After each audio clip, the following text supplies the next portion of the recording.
Dr. Eleanor Marlow shivered as the Siberian wind sliced through her jacket. The helicopter had dropped her at the edge of Mongolia's Burkhan Khaldun Mountains, a jagged realm of snow and shadow where Genghis Khan's tomb was rumored to lie. Locals had refused to guide her, muttering about Kar Nukin, black curses. Only Batu, a weathered herder with dead-heavy eyes, agreed to lead her. For a price. "The mountain eats the proud," Batu warned, his breath fogging the air as they trekked through pine forests. "Khan's spirit guards his rest." "Turn back." Eleanor tightened her gloves. Her father had vanished here 2 decades ago, obsessed with the same legend. She'd spent years piecing together clues from his journals, carvings of wolves near a river, a hidden valley where compasses spun wildly.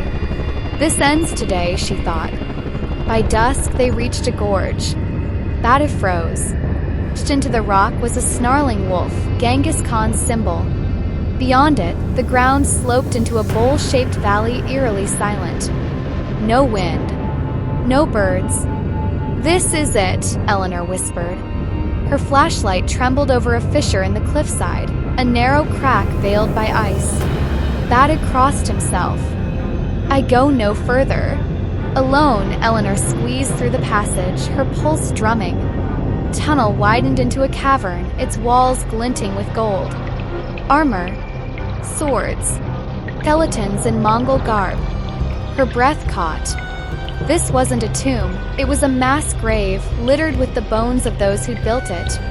Ahead loomed a stone door carved with a warning. "Disturb the Khan's sleep and his shadow shall feast." Eleanor's pickaxe chipped at the door's edge. With a groan, it slid open, releasing a stench of decay. Inside, the air hummed.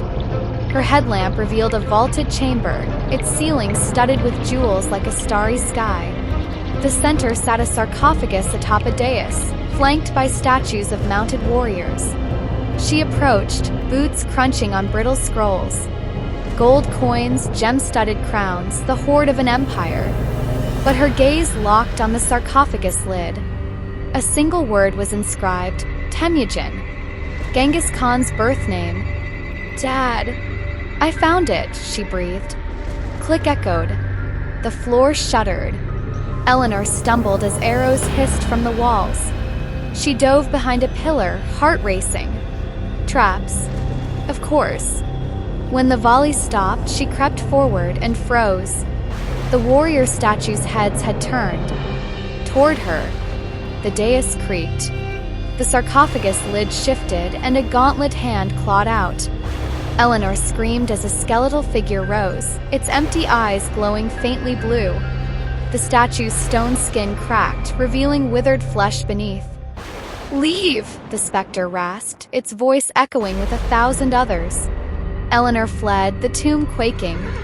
Behind her, hoofbeats thundered as the warriors gave chase. She dodged falling debris, vaulting over pits that gaped suddenly in the floor.